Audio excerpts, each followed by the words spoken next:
I've got a locked on player coming up for the Saturday game. I got some keys to victory against the Edmonton Oilers. But first, let's catch up on what the Ottawa Senators came back to practice looking like. And it goes as follows.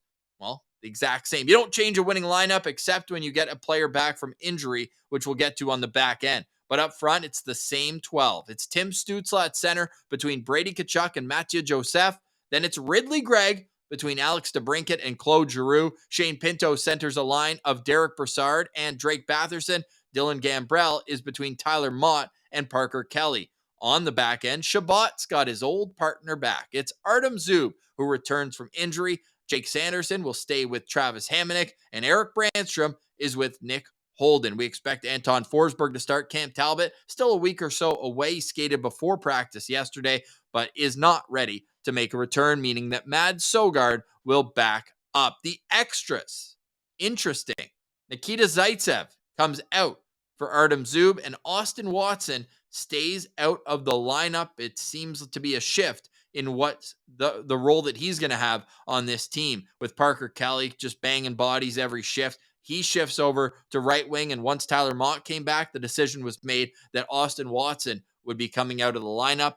Tyler Mott's in that fourth line position as well. My locked on player, how can it not be Ridley Gregg? It's a guy who he had such a great 4 games, but now how do you back it up? How do you keep the momentum now that the adrenaline might have worn off touch? You always get that fresh new bump when you come up sometimes. Shane Pinto had it certainly with 8 points in his first 12 career games, but Ridley Gregg certainly is in a position to succeed. But I'm curious to see this next stretch of games, which is busy. 11 games in 20 days starting on Saturday. I'm going to be curious to see how Ridley Gregg handles that. And now that he's back from Belleville, even though he didn't play down there, he was down and was able to get some practices in. So I'll be locked on to Ridley Gregg because right now he's playing in a top 6 center position. And you know the Edmonton Oilers have 2 centers that are probably the 2 best centers in the league. Maybe 2 of the top 3. You can throw McKinnon in there as well. I won't hate you for that. And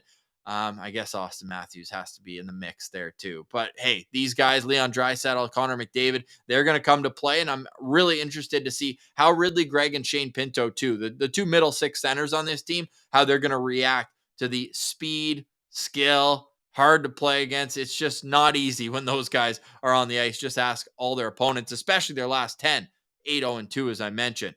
Now, at Laleem's Martian wanted me to give an extra locked on player. He's got Brady Tkachuk. He wants to see how he's settling in because we know everyone else was off for 2 weeks. He wasn't. He was able to get down to the All-Star game, had a lot of family commitments, had a lot of NHL commitments. How's he going to be coming off that break? Because he was red hot going into it. Just ask the Montreal Canadiens and their fans in that Tuesday game, rather. They beat the wheels off them on Saturday and were able to get the regulation win Tuesday, with Brady Tkachuk leading the way, Tim Stützle having a great game there as well. It's time for Sens hockey. I know we're all going a little stir crazy without it, but Laleem's Martian has Brady Tkachuk as his locked on player. Now let's take a look at how the Edmonton Oilers are expected to line up tomorrow. Connor McDavid is playing on a line with Dylan Holloway and Derek Ryan. Yeah, maybe not household names, although Dylan Holloway was a first-round pick in a recent draft and certainly has potential. But I was a little surprised to see a grinder type like Derek Ryan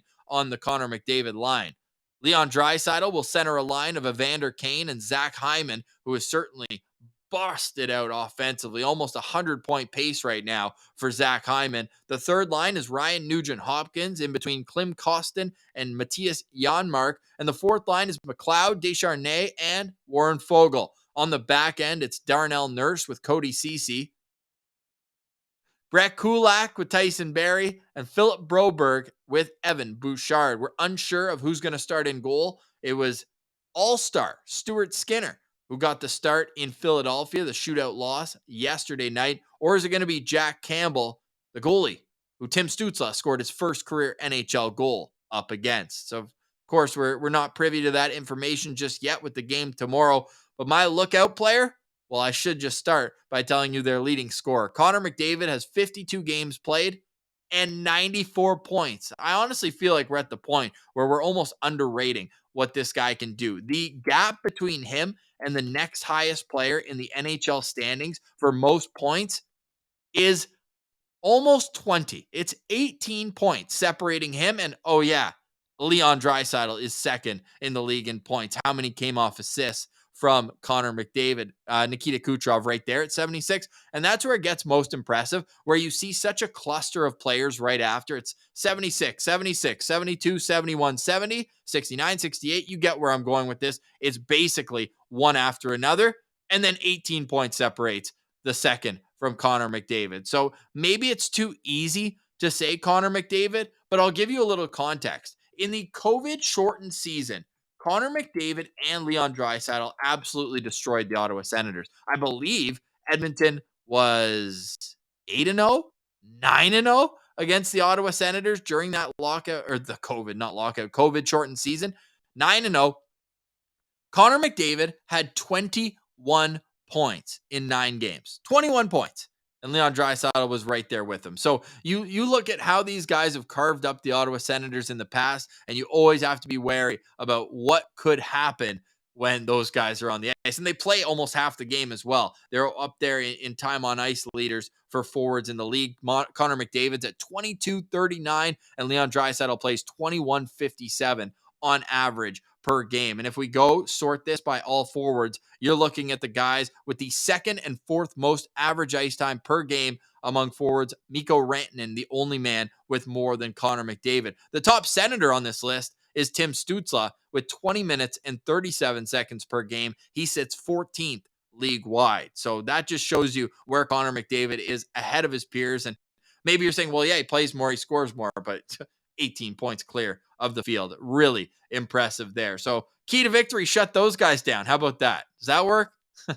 I think honestly you got to stay disciplined because their power play does so much damage. The Oilers are the only team that has more power play goals than the Ottawa Senators this year. Pause. Yeah, the Sens are that good on the power play, just aren't able to convert at 5-on-5 the same way that Edmonton does. But on the power play, Edmonton, 31.8%. Number one in the league by a long shot. Ottawa's number 2, 27%, but that just goes to show you how impressive that power play is for the Edmonton Oilers.